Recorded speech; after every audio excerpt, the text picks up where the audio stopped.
जो डीएफ का सवाल है कि मैम सोल मर्जिंग होती है बट हमारी क्यों ये फिर सेक्सुअल रिलेशन मतलब हम लोग फिर यूनियन में क्यों नहीं आते? तो उसका जवाब ये है कि आपकी सोल मर्जिंग जो होती है वो आपकी मेंटली पीस के लिए करवाई जाती है। और आपकी सोल मर्जिंग जो हो रही होती है, डीएम की सोल आपके अंदर है, ऐसा नहीं कि डीएम की सोल आपके अंदर नहीं है। अगर डीएम की सोल आपके अंदर नहीं है तो फिर आपको मैस्कुलाइन और फेमिनाइन एनर्जी बैलेंस करने के लिए क्यों कहा जाता है? तो सोल मर्जिंग का यही पर्पस होता है कि आप बैलेंस हो जाओ। सोल मर्जिंग का मतलब ये नहीं होता कि आप दोनों यूनियन में आ जाओ। यूनियन में तो तभी आओगे ना जब वो इंसान आपके सामने झुकेगा। कई डीएफ कहती है कि वो क्यों झुकेगा मेरे सामने, वो तो बहुत ही ये वो तो डिवाइन की एनर्जी पे है। तो आप जाके सारी किताब धर्म में देखोगे, सारे धर्म में जितने भी जो भी बड़े बड़े वक्त के जो बादशाह बने हैं, जो वक्त के सूफी बने हैं, उन लोगों ने भी इस बात का इजहार किया है कि औरत के पास एक अलग कुवत होती है जो डिवाइन के साथ कनेक्ट होती है। और हम लोग डिवाइन के साथ कनेक्ट डायरेक्ट नहीं हो सकते, लेकिन जब हम लोग औरत के साथ कनेक्ट होते हैं, उसके साथ मोहब्बत के इजहार करते हैं, उसके साथ हमदर्दी का इजहार करते हैं, तो डिवाइन हमारे साथ मोहब्बत और हमदर्दी का इजहार करता है। आप जाके देखो कि कई लोगों ने कहा कि अगर डिवाइन को खुश करना है तो एक औरत को खुश करो, डिवाइन को खुश करना है तो अपनी बीवी को खुश करो, डिवाइन को खुश करना है तो अपनी बेटी को खुश करो। तो ये बोला गया है कि अगर डिवाइन तक पहुंचना है तो पहले औरत को खुश करो, बिना औरत को खुश किए डिवाइन को खुश कर ही नहीं सकते हो। तो क्योंकि वो जो है ना वो डी वो पोर्टल है जो तुमको डिवाइन की तरफ लेके जा सकती है। अगर तुम उस पोर्टल को नहीं खोल सकते हो तो याद रखो तुम डिवाइन की तरफ जा ही नहीं सकते हो। लेकिन डीएफ के लिए ऐसा कुछ भी नहीं है कि वो डीएम को खुश करेगी तभी डिवाइन खुश होगा, नहीं। डीएफ के लिए ये है ना कि तुम खुद को खुश करो। क्यों तुम उसके लिए परेशान हो? तुम खुद के लिए खुश रहो, तुम मुझ पे छोड़ो, तुम मेरे साथ कनेक्ट हो जाओ। तो दोनों की बहुत अलग है। तो जब डीएफ परेशान होती है ना, तो इसलिए डीएफ की सोल मर्जिंग करा दी जाती है। क्योंकि जब आप देखो किसी चीज को आप पाने के लिए तड़प रहे होते हो, तो आपको ख्वाब में वो दिखा दी जाए। और ऐसा दिखाया जाता है जैसे कि कोई किसी को हीरा चाहिए तो वो देखता है कि वो हीरा पे खान में बैठा हुआ है और पूरा हीरा उससे का है। कोई पानी का देख रहा होता है कि मुझे कहीं घूमने जाना, तो देख रहा होता है कि वहां वो घूम रहा है। तो ये सारी चीजें इसलिए की जाती है ना ताकि आपको मेंटली पीस किया जाता है। आपने जो जहनी सुकून तबाह कर दिया इस इंसान में, वो सुकून तो आपको दिया जा सके, क्योंकि आपके अंदर ही है मैस्कुलाइन एनर्जी। मैस्कुलाइन एनर्जी ऐसा नहीं कि कहीं घूर रहा है छोड़ के, आपको ऐसा कुछ नहीं है, आपके अंदर ही है वो। बट आपने उसको कहीं और खोज रहे हो, आप उसको अपने अंदर जब खोजने लगते हो, तब फिर वो मैस्कुलाइन जो बाहर है, दिख रहा है आपको, वो उस तक वो एनर्जी जाती है कि आप उससे अलग हो रहे हो। क्योंकि जब आप अपनी तरफ आते हो ना, तो आप अपनी तरफ नहीं, आप डिवाइन की तरफ जाते हो। और आप जब डिवाइन की तरफ जाते हो तो उनके डिवाइन आपको, लेकिन आप पे डिवाइन डिवाइन है। उनका इनर वर्क आप हो लेकिन आपका इनर वर्क डिवाइन है। तो वो चीजें होती है। तो जब आपकी सोल पर्जनिंग हो रही है तो इसका मतलब ये नहीं है, सॉरी सोल, ये क्या बोलते हैं उसको, मर्जिंग, सोल मर्जिंग जब आपकी हो रही होती है तो इसका मतलब ये हरगिज भी नहीं है कि आप दोनों का यूनियन जो हो रहा है वो होगा फिजिकल, नहीं। फिजिकली यूनियन हो ये इसका जरूरी नहीं है, ये इसका कोई सिम्टम से नहीं है, साइन नहीं है। इसका ये साइन है कि आप जो हो वो मेंटली पीस में आ जाओ। वो बात अलग है कि आप फिर खुद को मेंटली पीस से बाहर लाते हो, सोच सोच के कि हम लोग फिजिकल होते हैं, हम लोग ये करते हैं, हम लोग वो करते हैं। लेकिन डिवाइन जो रहते हैं वो आपको सोल मर्जिंग इसी के लिए देते हैं ताकि आप एक मेंटल पीस में आओ, आप अपनी इनर वर्क करो, आप अपनी जो जाहिरी जिंदगी उसके ऊपर भी फोकस करो और डिवाइन के ऊपर आप सब सरेंडर कर दो। तो इसलिए आपको सोल मर्जिंग कराई जाती है ताकि आप एक जहनी सुकून में आ सको, बस। और उसका कोई भी दूर दूर तक डिवाइन का ये मतलब नहीं होता है कि आप जब सोल मर्जिंग में आ जाओगे तो आप लोग का फिजिकल यूनियन हो ही जाएगा। फिजिकल यूनियन पहली बात तो हर डीएफ का फाइनल है ही नहीं। इसमें कुछ कुछ डीएफ का फाइनल होता है कि फिजिकल यूनियन हो, क्योंकि बहुत सारे डीएफ का यूनियन सोलमेट के साथ होता है, उसकी सोल पर्पस सोलमेट के साथ होती है। क्योंकि अब कोई डीएफ जो आई है वो लॉन्ग लाइफ लेके आई है, और किसी का डीएम जो है वो ऑलरेडी 60 साल का हो चुका है, ठीक है। तो 20 साल में तो उसको दुनिया से जाना ही पड़ेगा। कितना साल वो जिएगा? 100 साल थोड़ी ना जीने के लिए कोई बैठा हुआ है। इतनी बीमारियां बैठी हुई, इतनी तरीके की तकलीफें बैठी हुई, कैसे कोई 100 साल जी सकता है? ठीक है। तो अगर उसका डीएम 60 साल का है और उसकी डीएफ जो है वो 30 साल की है, तो डीएफ को सोलमेट के साथ यूनियन दिलवाया जाएगा, डीएम के साथ नहीं।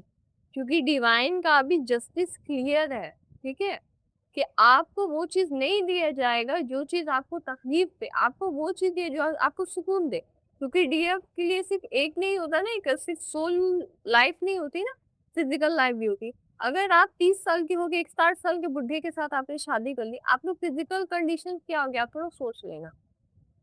तो कई सारे डीएफ का ऐसा भी कंडीशंस है, क्योंकि सोल जो है वो काफी यंग है, लेकिन डिवाइन की सोल, डिवाइन मैस्कुलाइन की मतलब कि जो हालात है वो इतनी बेकार उन्होंने कर रखी है, इतनी बेकार कर रखी है एनर्जी लेवल पे, कि डिवाइन फेमिनाइन की सोल यंग है और डिवाइन मैस्कुलाइन की एनर्जी इतनी बेकार हो चुकी है, इतनी नेगेटिविटी हो चुकी है कि उसके पास बैठने से भी डीएफ बीमार हो जाएगी, इतनी नेगेटिव एनर्जी होती है कई सारे मैस्कुलाइन की। तो इसीलिए आपका यूनियन आपके सोलमेट के साथ किए जाते हैं। और आपके सोलमेट जो होते हैं वो ऐसे वैसे नहीं होते, वो बहुत अंडरस्टैंडिंग होते हैं। जिनका डिवाइन मैस्कुलाइन के साथ यूनियन है उनका तो यूनियन होके रहेगा, ठीक है। और जिनका नहीं है उनका सोलमेट के साथ यूनियन होता है। तो कार्मिक के साथ डीएफ लाइफ टाइम नहीं रहती, वो थोड़े वक्त के लिए रहती है, जैसे वो लेसन लर्न करती है वो चली जाती है कार्मिक की जिंदगी से। क्योंकि कार्मिक के साथ उसको कुछ सीखने के लिए भेजा जाता है, कार्मिक उसका एक लाइफ टीचर हो, ठीक है। तो कार्मिक और सोलमेट मिलकर उसको कुछ सिखाते हैं, और जब कार्मिक के जाने का वक्त रहता है तो वो छोड़ के सोलमेट के पास आ जाती है। लेकिन हर किसी का डिवाइन मैस्कुलाइन के साथ यूनियन नहीं है। सो कई सारे देव सोच रही है ना कि मेरे डिवाइन मैस्कुलाइन के साथ ही यूनियन होगा, ये पॉसिबल नहीं है, ठीक है। क्योंकि आप अपनी एनर्जी को देखो, आप सामने वाले की एनर्जी को देखो, आप बोलोगे कि वो ऊपर वाला तो सब बदल सकता है, लेकिन ऊपर वाला नहीं बदलेगा, क्योंकि कुदरत का भी कुछ नियम है। जो खुद को नहीं बदलना चाह रहा ऊपर वाला उसको क्यों बदलेगा? आपकी वजह से वो उसको अमीर बना दे, आपकी वजह से वो उसको बादशाह बना दे, ऐसा कैसे पॉसिबल हो सकता? वो खुद उसने कोई एफर्ट नहीं डाली है, आपने डिवाइन को खुश करने के लिए न जाने कितने वक्त से इबादतों में मशहूर हो और लेकिन मशगूल हो, लेकिन वो जो इंसान है वो इबादत तो बहुत दूर की बात है, वो अपनी अना में मशगूल है, वो घमंड में उलझा हुआ है पूरी तरीके से। तो इसीलिए डिवाइन का साफ कहना है कि तुम जब तक डीएफ के सामने नहीं झुकोगे, डीएफ नहीं आएगी तुम्हारी जिंदगी में। और अगर वो उनकी नीयत से वाकिफ होते हैं, डिवाइन डिवाइन अच्छी तरीके से जान रहे होते हैं कि ये थोड़े वक्त के लिए झूठेगा फिर ही घमंड में आ जाएगा, तो इसलिए डीएफ के लाइफ में सोलमेट आ जाते हैं। तो कई डीएफ का यूनियन सोलमेट के साथ हो जाता है, लेकिन डीएफ और सोलमेट का भी जो बेबी होता है ना, वो बेबी काफी स्पिरिचुअल होता है। क्योंकि आपके किसी भी सोलमेट के साथ आपको यूनियन नहीं करा दिया जाएगा। जो सबसे करीब होंगे सोल के दुनिया में, जो सबसे करीब थे आपके साथ, इतने करीब थे कि वहां पे आप लोगों ने अच्छा खासा वक्त भी बिताया होगा और आप दोनों एक दूसरे से मोहब्बत भी हुई होगी, ठीक है। क्योंकि डीएम आपके साथ तब उस वक्त बनते ना जब सोल फॉर्म हो रही थी ना, तब आपके सोल से उसको ये किया गया था, फॉर्म किया गया था कि एक नेगेटिव एक पॉजिटिव सोल बना। लेकिन सोलमेट जो थे वहां पे आपके सबसे करीब में थे, उनको आपका सोलमेट बना के आपके हस्बैंड या वाइफ बनाई जाती है। लेकिन डीएम जो होते हैं वो आपके सोलमेट नहीं होते, वो आपके सोल ही का हिस्सा होते हैं। सोलमेट जो होते हैं वो आपके सोल का हिस्सा नहीं है, लेकिन डीएम आपके सोल सोल ही का हिस्सा है। आप जब सोल की दुनिया में थे तो जरूरी नहीं कि वहां पे आपका डीएम मौजूद ही था, जरूरी नहीं है। हो सकता है वो किसी और सोल के ग्रुप में वहां पे मौजूद हो, वो आपकी सोल ही का हिस्सा है, ये याद रखिएगा, लेकिन आपको सोलमेट नहीं है वो। तो आपके जो सोलमेट होते हैं, तो डीएफ अपने सोलमेट के साथ भी यूनियन लेती है, बट डीएम का यूनियन या तो डिवाइन फेमिनाइन के साथ होगा या तो कार्मिक के साथ होगा, सोलमेट का कोई ऑप्शन नहीं होता उनके पास। आई कि उनके लिए ओपन होता है दरवाजा फेमिनाइन के पास आने का, लेकिन जब वो घमंड में चूर होते हैं तो वो कार्मिक के साथ अपना जीना मरना सब करके तबाह कर देते हैं।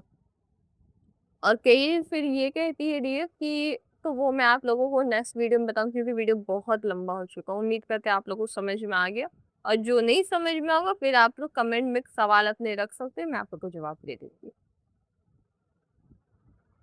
फिर कुछ डीएफ जो होती है उनके कुछ अलग एक्सपीरियंस होती है, तो बोलती है मैम ऐसे में नहीं, ऐसे में होगा। तो डेफिनेटली आपके एक्सपीरियंस अलग है, मेरे एक्सपीरियंस, बट मैं आपके एक्सपीरियंस को एक्सेप्ट करती हूँ कि इस दुनिया में जितने भी हीलर्स या कोई भी इंसान उतरा है वो पूरी ज्ञान लेके नहीं उतरा है। इस दुनिया में कुछ कुछ कुछ कुछ सबको दी गई है, और उसी के वजह से ये दुनिया में ब्यूटीफुल है।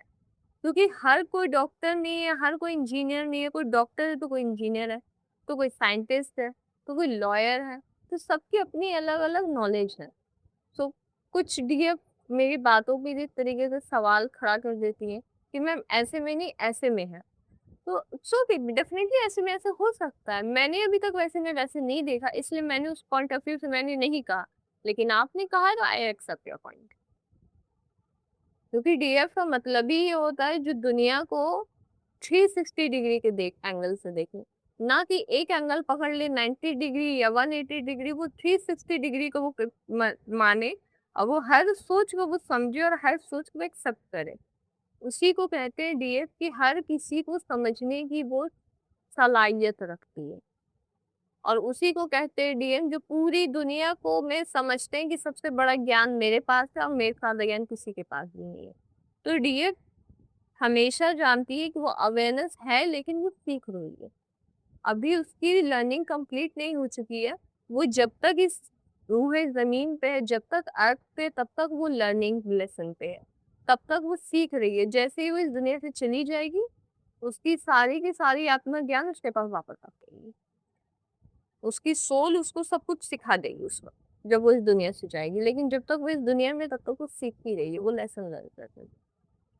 सो उम्मीद करते हैं आप लोगों को मेरी बात समझ में आ चुकी होगी। तब तक आप तो फिर आप लोग अपनी कोई भी सवाल कमेंट में डाल सकते हैं। मैं उम्मीद करूंगी आप लोग को सेटिस्फाई वाली जवाब दे सकूं जो आप लोग समझ सको।